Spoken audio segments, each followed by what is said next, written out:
ये आपका जो फर्स्ट चैप्टर है उसका सेकंड वीडियो बना रहा हूँ। सेकंड एक्सरसाइज कौन सी है भाई? अपनी 1.2। ये सेकंड पार्ट है। फर्स्ट पार्ट मैं आपके लिए बनाने वाला हूँ।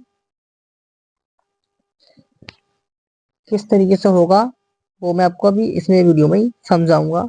देखो, पहले हम इस पर डिस्कस कर लेते हैं कि 1.2 के अंदर जो पिरमे है वो पिरमे क्या है। एक पिरमे है कि सिद्ध कीजिए 3+2√5 एक अपरिमेय संख्या है। ये पिरमे भी दी है इसकी। मैं ये क्वेश्चन आपके लिए दे रहा हूँ, ये पिरमे के समान ही हमें ये पूरा हल करना है। कभी कभी सवाल इस तरीके से आ जाएगा, √2 सिद्ध कीजिए अपरिमेय संख्या है।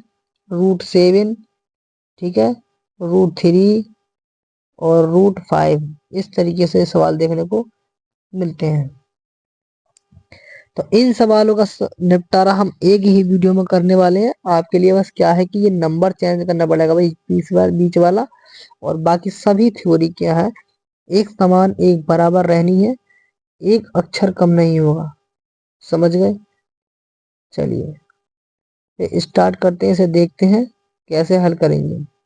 सबसे पहली बात, हम ये उसका उल्टा लेकर चलेंगे, यानी कि हम ये बताएंगे पहले कि जो हमें सवाल में मान दिया है वो हमारा क्या है, एक परिमेय संख्या है। ये हम मानते हैं सवाल के अंदर, यहाँ लिखा है मैंने, यहाँ हम इसके विपरीत मान लें कि √3+2√5 एक परिमेय संख्या है। ये हमने एक परिमेय संख्या मान ली है, नहीं मगर हमने मान लिया कि ये परिमेय संख्या है। फिर हमने लिखा है हम सह अभाज्य संख्याएं ए तथा बी ज्ञात कर सकते हैं। तो मैंने ज्ञात करने के लिए क्या लिखा कि a/b, ये क्या है हमारा भाई, परिमेय संख्या का रूप ही तो है ये। यानी परिमेय संख्या की परिभाषा ये थी कि जो संख्या p/q के रूप में लिखी जाएंगी वो हमारी क्या कहलाएंगी, परिमेय संख्या कहलाएंगी, परिमेय संख्या कहलाएंगी। अब ये ही माना है यहाँ पर, ए भी क्या है, पूर्णांक है, और ये भी ध्यान रखना, और बी की वैल्यू कभी भी यहाँ पर 0 नहीं हो सकती। मैंने क्या काम करा फिर यहाँ से, देखो 3+2√5 को मैंने a/b के बराबर में रख दिया। इसका मतलब ये है ये परिमेय संख्या है, तो ये तो परिमेय संख्या होगी है भाई। जब ये परिमेय संख्या है तो ये भी तो परिमेय संख्या होगी, इसका मतलब यही तो हुआ। मैंने क्या करा, 3 को इधर लाया, मैं माइनस का हो गया। अब a/b -3 ये हमारी सब परिमेय संख्या में तो आएगा। जब ये परिमेय संख्या है तो ये इसके बराबर है, तो ये भी तो परिमेय संख्या होगी √5।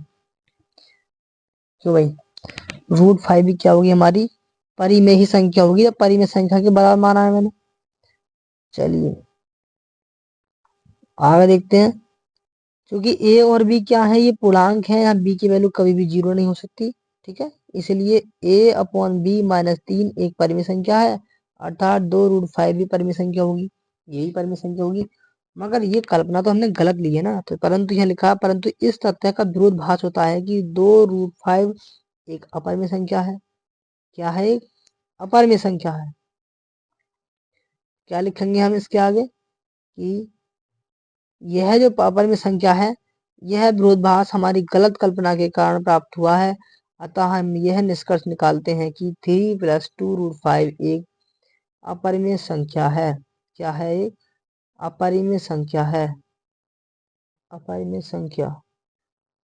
बस आपका इतना सी सवाल है, ये सब हो गया सॉल्व, ठीक है।